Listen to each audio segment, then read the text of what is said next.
premier appel de la vie qui m'a dit attention, entrepreneuriat, c'est des hauts et c'est des bas. Tu vas l'apprendre vite. Super. Et ouais, ça a dû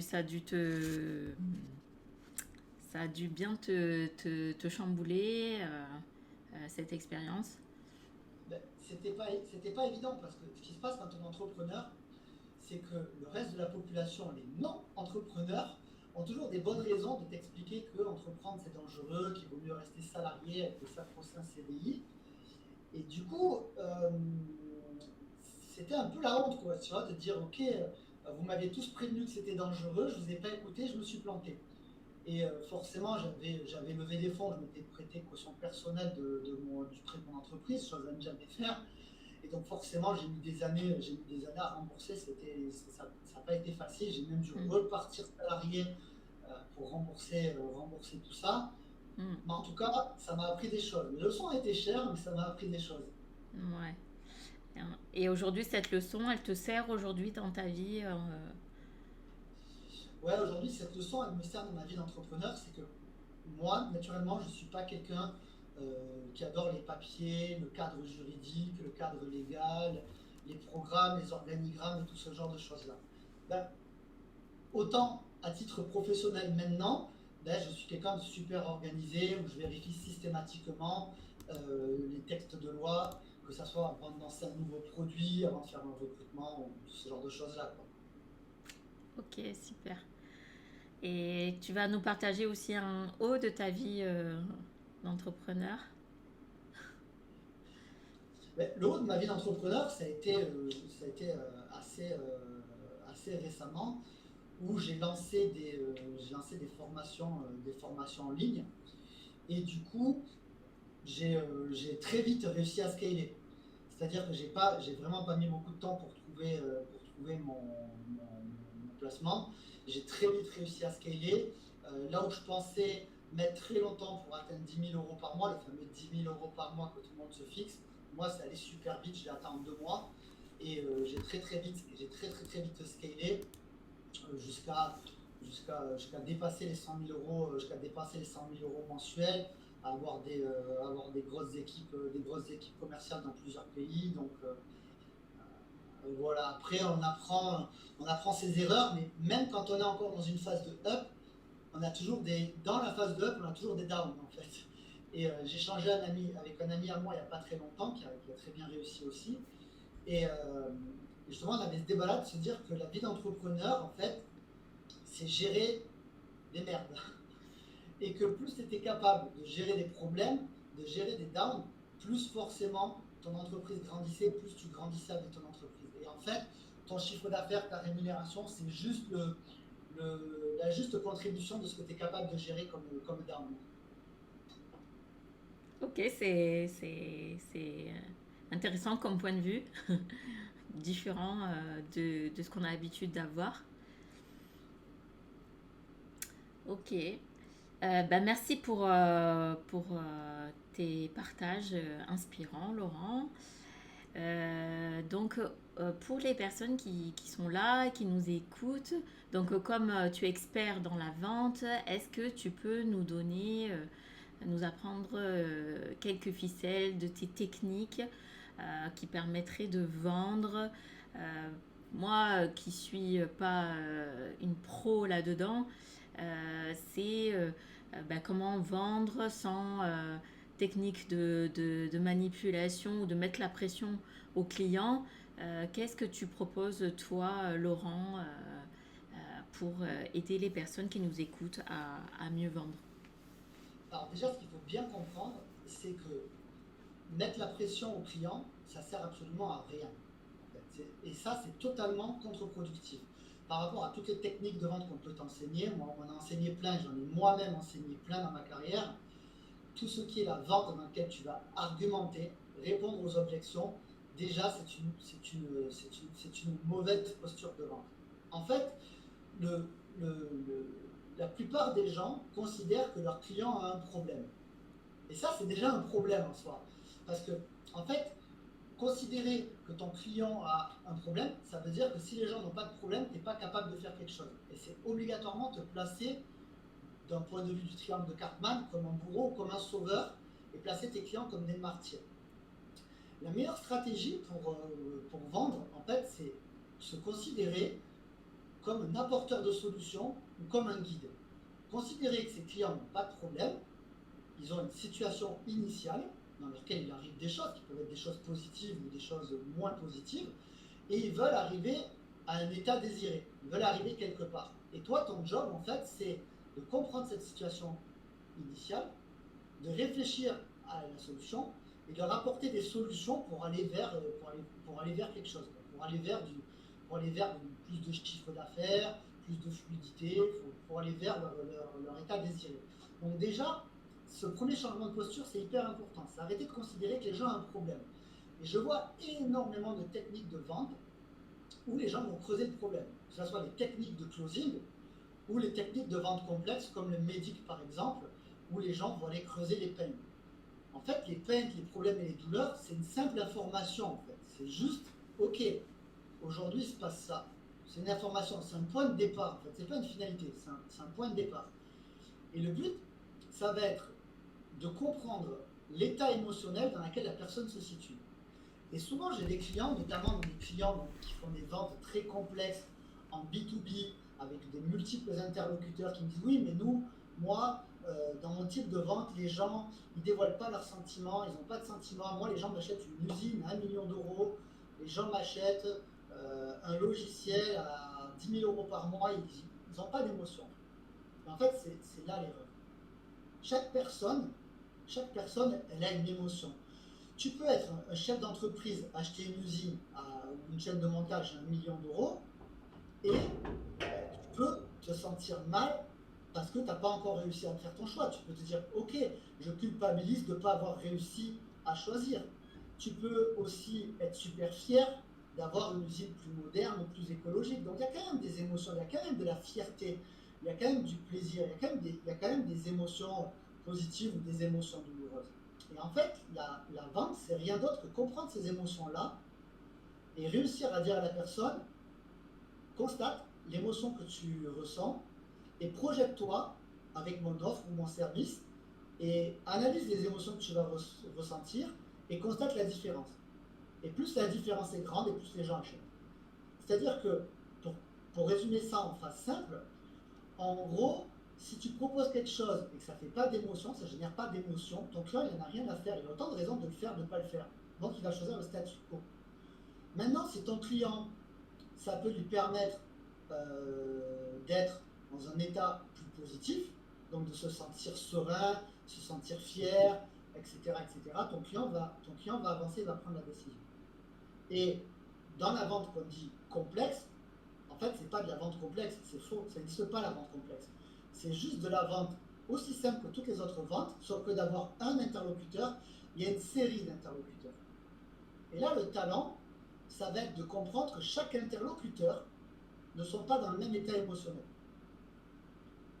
Si je te prends une société classique avec un directeur, un CEO, un responsable marketing, un directeur financier et quelqu'un qui techniquement a besoin du produit. Okay, peu importe ce que tu vends, soit un logiciel ou une usine ou un truc tech, c'est pareil. Ce qui se passe, c'est que la personne qui techniquement va utiliser le produit, l'offre ou le service, elle ne va pas du tout être dans le même état émotionnel que le directeur financier. Parce que la personne qui utilise le produit ou le service, elle est embêtée au quotidien où elle voudrait faire mieux. Donc elle va se sentir peut-être ralentie, entravée, tandis que le directeur financier, lui, il va se sentir responsable de la décision ou il va se sentir garant d'une bonne analyse financière. Donc ce n'est pas tout à fait les mêmes états émotionnels. Ce qui fait que le pitch et la façon dont tu vas t'adresser à chacun de ces interlocuteurs va être à chaque fois totalement différent. Et en fait, ça, c'est ça vraiment le meilleur conseil de vente, c'est pas considérer que les gens ont un problème, même s'ils en ont un, considérer ça comme un simple point de départ, réfléchir à leur état émotionnel actuel et dans quel état émotionnel ils voudraient arriver. Et te dire, ok, qu'est-ce que je peux faire en tant qu'humain ou avec mon offre ou mon service pour transformer une personne d'un état A à un état B. Et quand tu as compris ça, et quand tu as compris que tous les humains sont différents et qu'à chaque poste, les humains en état émotionnel différent, c'est là où tu commences à énormément performer en vente. Ok. Est-ce qu'on pourrait faire un exemple, ou tu peux nous dire un exemple d'entretien où tu illustres ce que tu viens de dire? Ouais. Un cas classique d'entretien, c'est que les vendeurs, surtout les vendeurs qui sont formés en médic, ils vont avoir des sortes d'éléments à récupérer. Par exemple, des métriques par rapport, par exemple, des marqueurs temporels. Donc, ils vont poser toute une série de questions qui sont que des questions de simples questions de faits. En fait. Par exemple, ils vont dire aux gens, OK, qui prendra la décision finale, combien de temps dure le parcours, à quel moment vous avez besoin que l'offre soit bonne, soit délivrée, quel est votre budget, avec qui vous travaillez, quel est votre besoin, voilà, tu vois, tout ce genre de questions où ils vont aller chercher temps, argent, décisionnaire, parcours, processus. Et c'est ok, tu vois, il faut les poser ces questions, parce que si tu ne connais pas la suite du processus, tu ne peux, tu peux pas avancer dans le processus. Par contre, des questions bien plus intéressantes à poser, c'est ok, et pendant ce temps-là, que vous n'avez pas objectif du client, pendant ce temps que vous n'avez pas réalisé votre objectif, pendant ce temps que vous n'avez pas construit votre nouvelle usine, pendant ce temps que vous n'utilisez pas le bon logiciel, qu'est-ce qui se passe? Qu'est-ce que vous ressentez? Qu'est-ce que ça vous fait d'être là et pas encore avoir pris la bonne décision?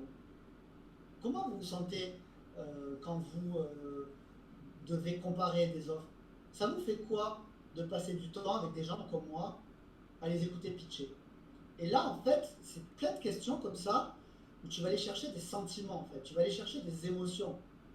Il y a des gens qui vont dire, ouais, mais ça me fait rien, c'est un plaisir de rencontrer des gens. Ok. Il y a des gens qui vont dire, ouais, c'est vrai, j'en ai marre, ça m'agace, pendant ce temps, j'avance pas sur d'autres projets.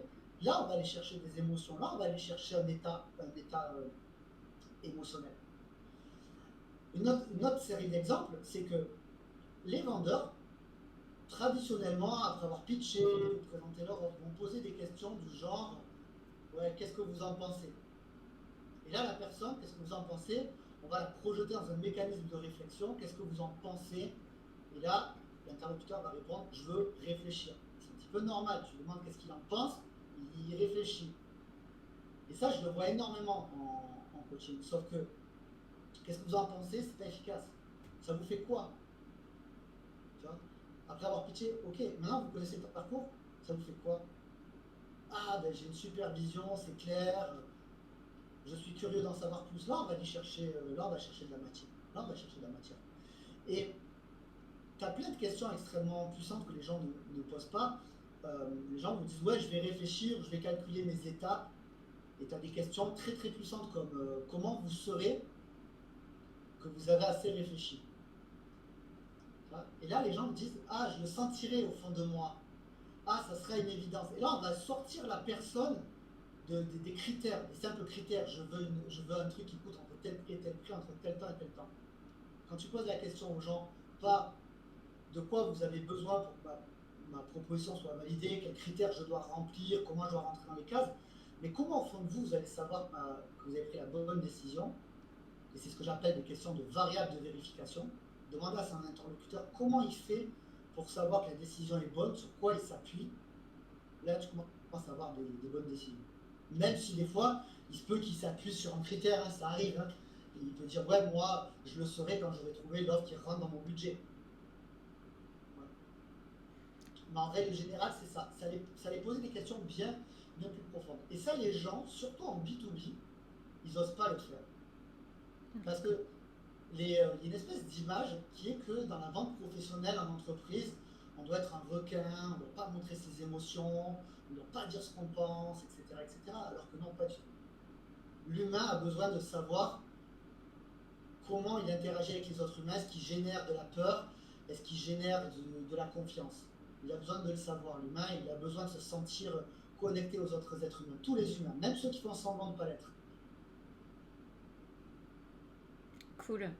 Euh, est-ce que tu est-ce que tu peux simuler en moins d'une minute un exemple de question que tu peux poser au début d'un entretien de vente, par exemple?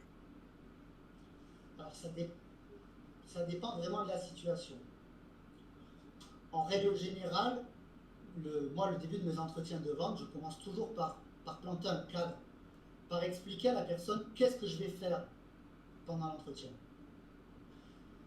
Et la toute première question, et je te garantis que c'est la question la plus simple du monde, c'est la question la plus game changer, et la question que 9 fois sur 10, jamais personne ne pose à son interlocuteur, pourtant ne devrait poser aucune autre question que ça. La première question, c'est pas bonjour, ça va.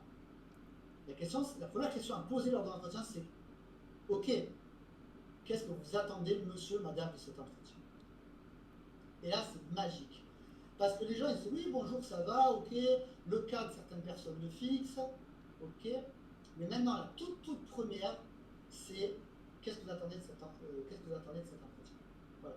Ensuite, une fois qu'on a récupéré les attentes du prospect, déjà, ça nous évite de mal aiguiller notre entretien. Ensuite, on plante le cadre, on explique le cadre à la personne, on lui présente le cadre, on dit voilà, l'entretien, on va parler d'X, d'Y et de Z, ça va nous prendre à peu près tant de temps, etc., etc. On l'explique à la personne les issues potentielles de l'entretien, pour ne pas générer une situation délicate en fin d'entretien ou un malaise parce qu'on ne sait pas pourquoi on est arrivé là. Et la deuxième question à lui poser, c'est est-ce que du coup, ça vous convient qu'on fasse comme ça? Voilà, c'est obtenir l'accord. Et là, c'est volontairement une question fermée. Est-ce que, pourtant les questions fermées sont une très mauvaise question, pour que la personne te dise oui, pour dire un oui ferme et pour acquiescer. Donc ça, c'est vraiment les deux premières questions d'entretien. Ok.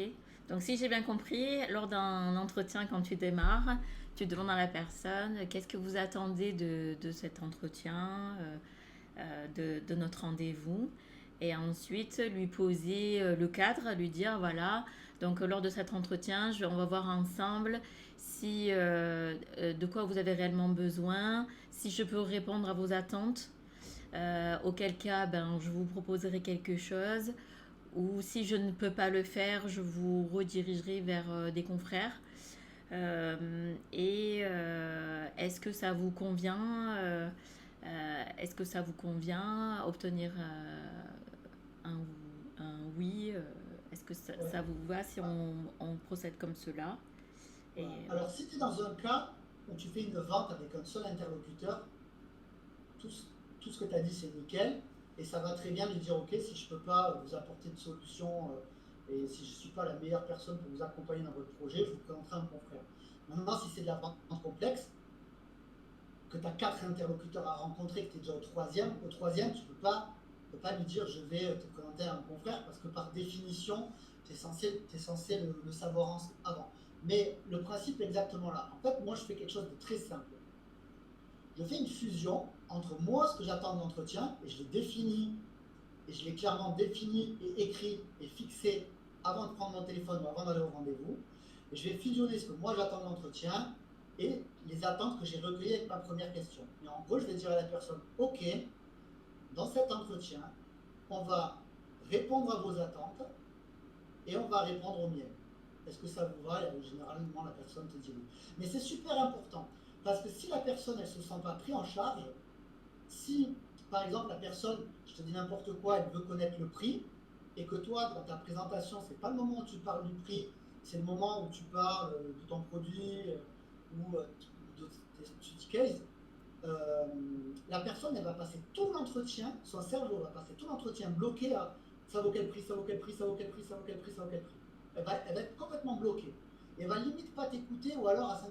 Maintenant, si au début la personne, elle te dit, voilà, moi ce que je veux savoir c'est le prix. Et que toi, ton but de ton entretien, c'est moi, je veux vous parler de mes study case, et bien lors du plan, il faut vraiment dire, ok, j'ai bien compris que vous voulez qu'on parle de prix, ça ne sera pas l'objectif du jour. Aujourd'hui, moi, ce que je vais faire, c'est vous parler des usages, des study case.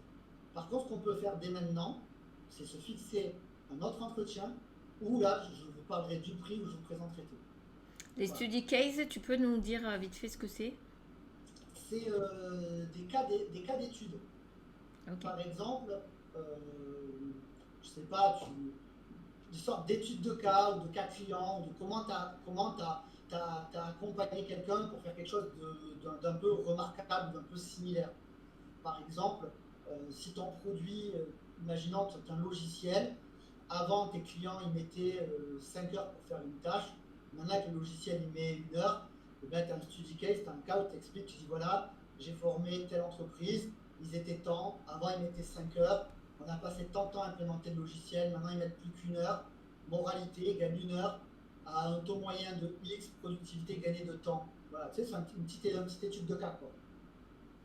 Voilà. Ok. Mais dans l'exemple, c'était vraiment pour t'expliquer quand il y a une différence des attentes sur un rendez-vous, c'est où tu peux, toi, intégrer cette attente-là, et dans ce cas-là, tu l'intègres. Et si tu peux pas, parce que vraiment ton processus, c'est pas du tout le moment, il faut le dire d'entrée au client. D'entrée, c'est pas le moment, on n'en parlera pas, et en profiter pour mettre direct notre rendez-vous. Ce qui fait que la personne, déjà, tu as ton R2 qui est planifié, parce que si elle n'a pas ses attentes, elle signera de toute façon pas. Donc ton R2 est déjà planifié, et elle est détendue. Elle est en mode ok, aujourd'hui on parle que de ça, je comprends le process, je comprends pourquoi. Ouais. Donc moi, par exemple, dans ma situation à moi, en tant que coach, ce serait d'abord, je vais aujourd'hui, lors de notre entretien, on va plutôt étudier votre situation, vos besoins exactement. Et après, nous reprendrons un rendez-vous derrière pour que je vous propose, que je vous montre mon accompagnement, que je vous l'explique. Et en fonction de ça, je vous dirai, en fonction de ce qu'on aura vu ensemble, je vous annoncerai mon offre, ma proposition commerciale. Et puis vous verrez si ça correspond à votre budget ou non. Voilà. Voilà. Ok. En fait, tout ça, c'est défini dans un document de référence qui s'appelle le Sales Playbook. Donc, en gros, le Sales Playbook, c'est un peu le livre de référence de ta structure commerciale. Si tu as des cycles de vente courts et que tu fais des one-shots, et ben c'est défini que tu parleras du prix, tu auras un moment pitch, un moment prix, un moment réponse aux objections. C'est défini, donc ta structure est définie. Maintenant, si tu as un cycle de vente en 2 rendez-vous, quelque part tu l'as fixé, tu dis ok, moi, ce que je veux, c'est d'abord faire un premier rendez-vous où je veux prouver ma valeur et où je veux réellement apporter une plus-value aux gens. Donc mon premier rendez-vous, je ne rentre pas dans le débat commercial. Mon premier rendez-vous, je suis juste là pour comprendre la situation de la personne, lui délivrer un max de valeur, un max de tips, lui donner un max de pistes pour qu'elle avance. Mhm. Quitte à ce qu'elle avance seule, c'est pas grave, c'est ok. C'est parce que si elle avait envie d'avancer seule, c'était pas ma cliente idéale. Mm. Et par contre, lors du deuxième rendez-vous, si elle veut en savoir plus, on prend un deuxième rendez-vous. Dans ce cas-là, j'expliquerai comment je peux accompagner. Et il n'y a pas de bonne ou de mauvaise solution en fait. C'est juste quelque chose qui doit être fixé par par les dirigeants, qui doit être fixé par rapport à l'image qu'ils veulent donner de leur boîte, de leur entreprise et l'expérience qu'ils veulent faire vivre à leurs clients. Et ça, un truc qui est dramatique, c'est que moi j'accompagne beaucoup de gens, je fais beaucoup de consulting. À chaque fois, les gens m'appellent pour dire oui, forme les gens sur répondre aux objections, structure-moi mon équipe commerciale, définis-moi une stratégie. À chaque fois, je leur dis, je ne peux pas le faire tant qu'on n'a pas parlé et échangé sur vos valeurs, sur la vision de votre entreprise et l'expérience que vous voulez faire vivre à vos clients. Et à chaque fois, les gens me disent ouais, mais ça, je l'ai déjà fait, j'ai déjà une belle phrase qui dit nous aidons le monde à faire X, Y et Z, sauf que ce n'est pas suffisant.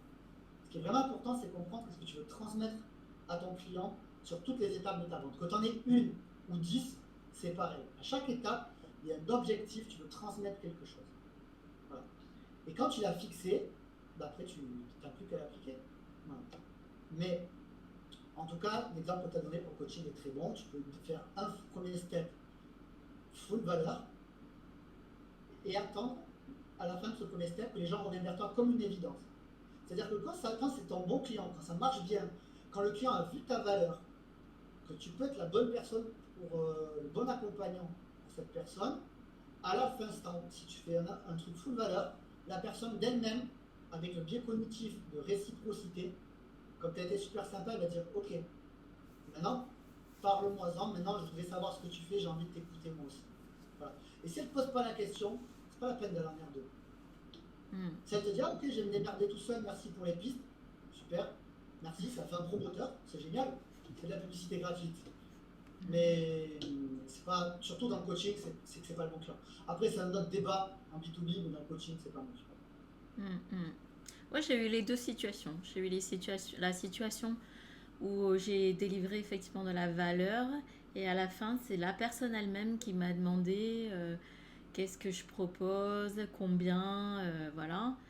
Et suivant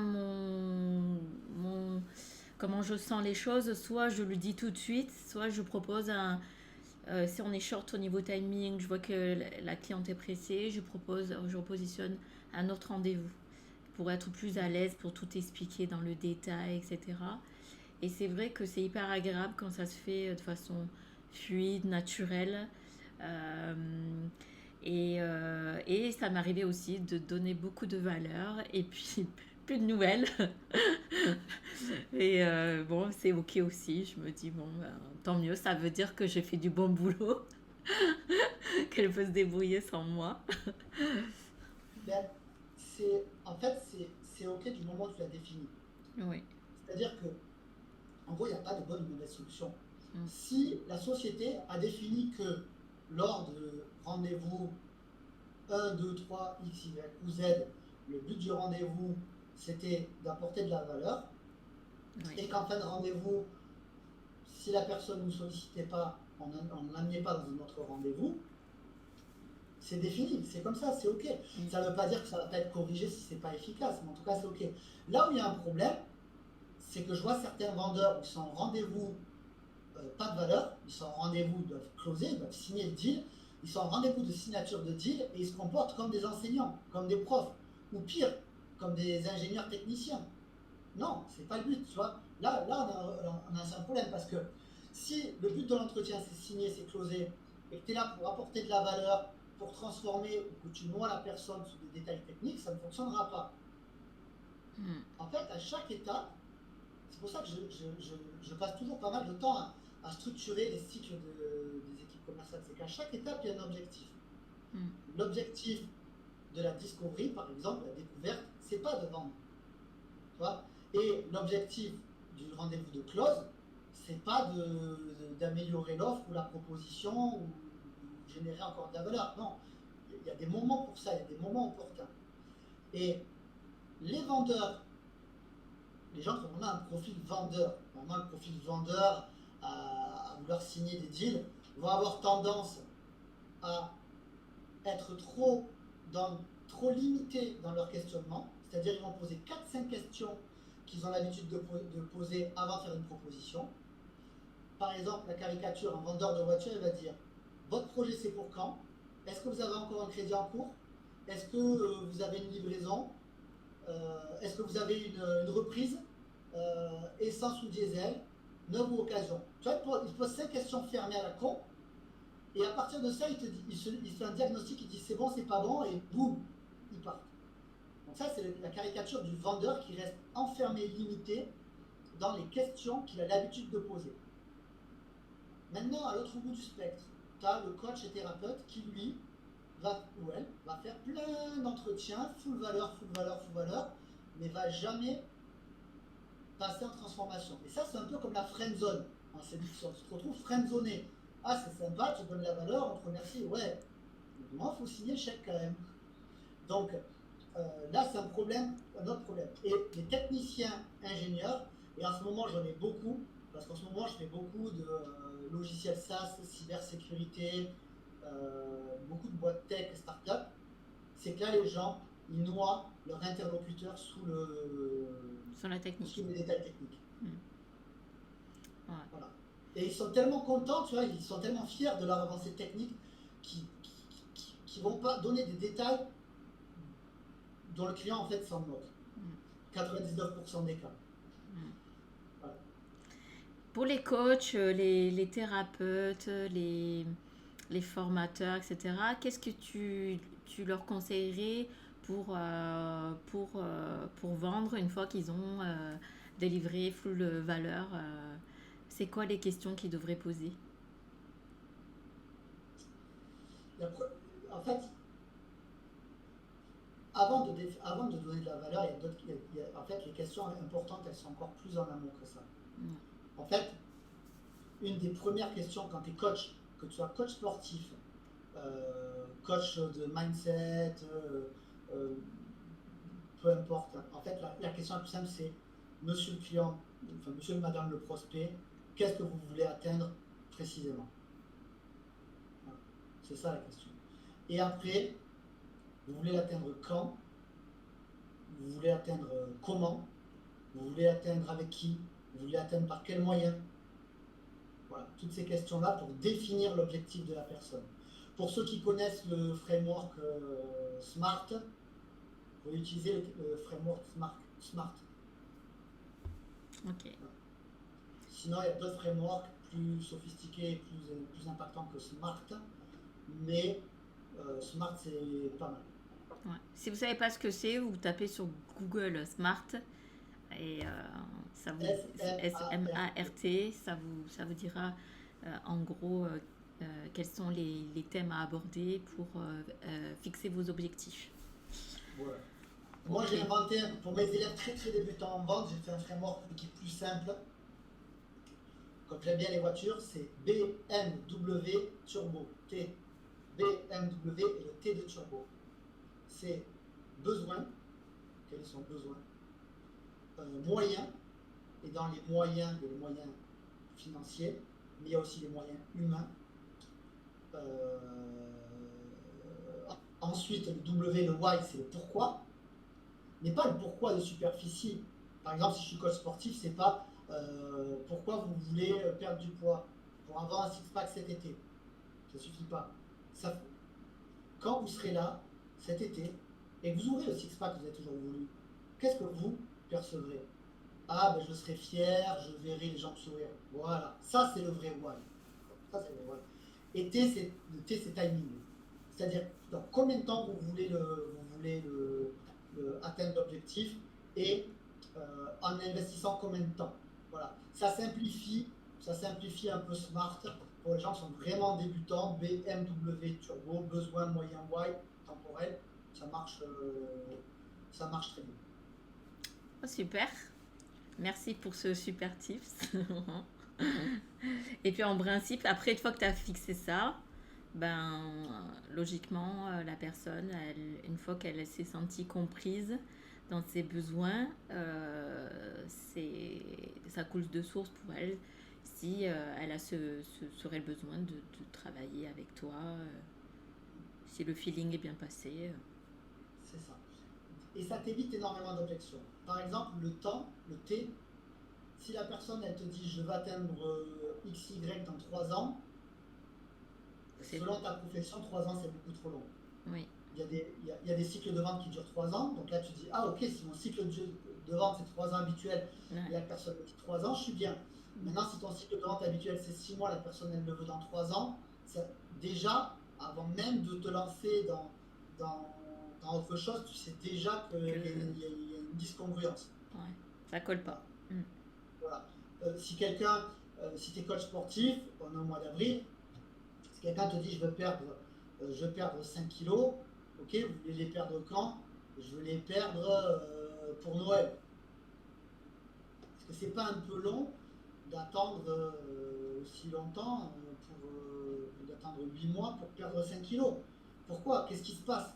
Donc là, tu as des questions pour recentrer le temps. C'est ok, très bien, vous me dites Noël, mais qu'est-ce qui se passe entre maintenant et Noël? Qu'est-ce qui va se passer? Voilà. Et là, la personne, tu vois, tu anticipes des objections. Parce que qu'est-ce qui va se passer avant le timing? Elle va te dire je vais devoir en parler à, je vais devoir économiser, je vais avoir besoin d'eux. Et donc tout ça, ça te permet d'anticiper, vraiment d'anticiper des objections. Ok, super. Bon, merci pour tous ces tuyaux, Laurent. Merci pour ton partage. Donc, en gros, par rapport à ton bouquin là, maîtriser l'art de la vente. Si une personne a lu ce bouquin, est-ce que selon toi, c'est suffisant pour être un super vendeur quand on est débutant? Ou est-ce que tu penses qu'il y a besoin d'autre chose en plus? Il y a besoin d'un livre et d'autre chose, de la pratique. Et la pratique, ça ne veut pas forcément être en phase de vente. C'est-à-dire que dans tout le livre, j'ai mis plein d'exercices, notamment pour s'entraîner sur le questionnement, parce que le questionnement est au vendeur ce que le sabre laser est au Jedi. Donc, pour s'entraîner au questionnement, j'ai mis plein d'exercices. On peut s'entraîner à poser ces questions-là dans son entourage. Hmm. D'accord. Donc, il y a plein d'exercices. Donc, en fait, il y a juste besoin de ça et de s'entraîner. Dans le livre, il y a de la théorie sur l'énéagramme, sur la PNL et sur la communication. Il y a des exercices pratiques à faire simplement dans sa vie quotidienne. J'ai mis aussi toutes les questions, je t'en ai cité quelques-unes à cette fois-ci, mais j'en ai mis des tonnes, des questions outils qui permettent d'aller chercher des leviers. Euh, il y a une belle partie aussi de traitement des objections, et surtout pas l'objection frontale, mais la face cachée de l'objection.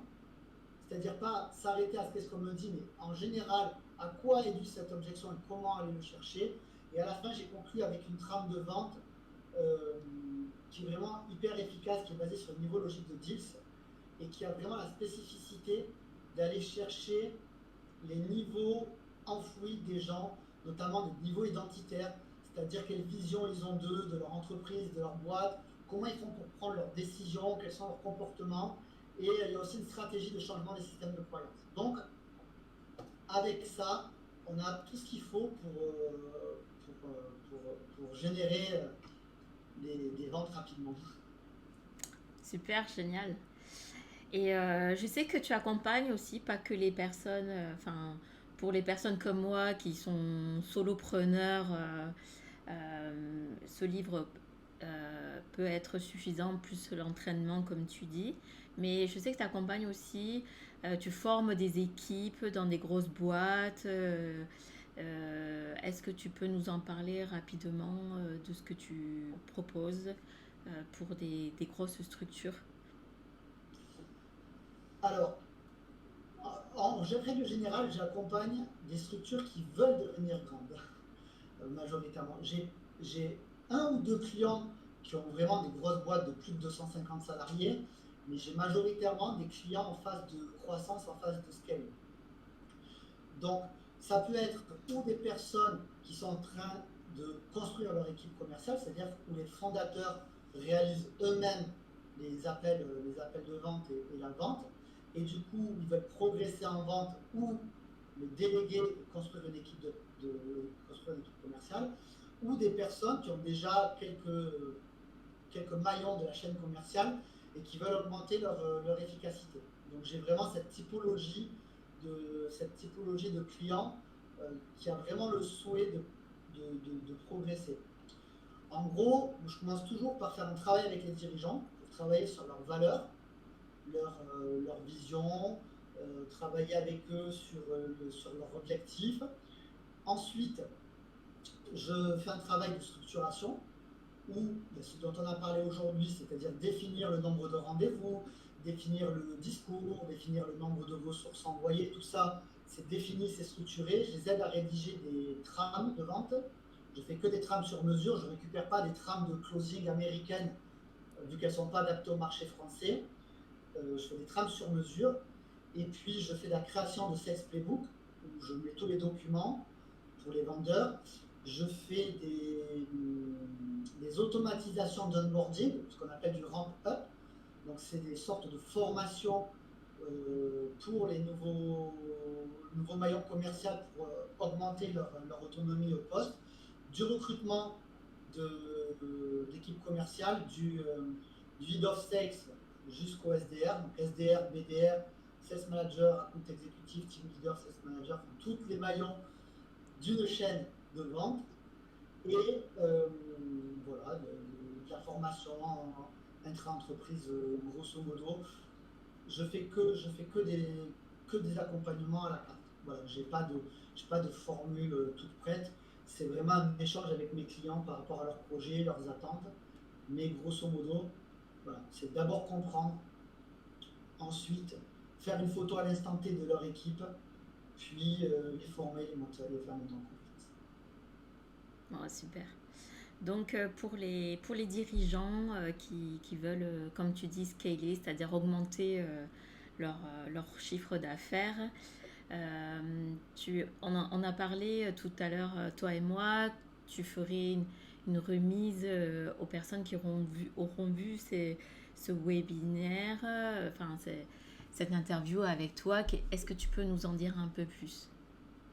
Alors, toutes les personnes qui me contactent avec le code promo MILA, donc MYLA, avec le code promo MILA, je leur offre 1 heure de consulting. Ils pourront me parler de leur projet, de leur business. Je leur apporterai des conseils, des solutions et des pistes. J'ai aussi, une mini formation de 3 heures sur le ramp-up, les onboarding, le recrutement et les trames de vente. Donc je leur offrirai aussi de ta part. Et je leur ferai 10% de remise sur mes honoraires. Bon, super, c'est super cadeau. Merci beaucoup, Laurent. Bon, mais c'était super chouette. Donc, je te remercie, Laurent. Probablement, on refera d'autres interviews ensemble sur d'autres sujets sur LinkedIn. Voilà, donc vous reverrez Laurent prochainement sur LinkedIn avec moi. Donc, on vous remercie beaucoup. Vous pouvez nous poser toutes vos questions sous cette vidéo qui est en replay rediffusée. Laurent et moi, on regardera, on répondra à toutes vos questions. N'hésitez pas à nous les poser, que ce soit sous cette vidéo ou en nous contactant en privé, si vous préférez nous poser les questions de façon privée. Voilà. On répondra à tout le monde. Merci beaucoup, merci pour votre présence et de votre écoute. On vous dit à très bientôt. Au revoir. À bientôt. Au revoir. Au revoir.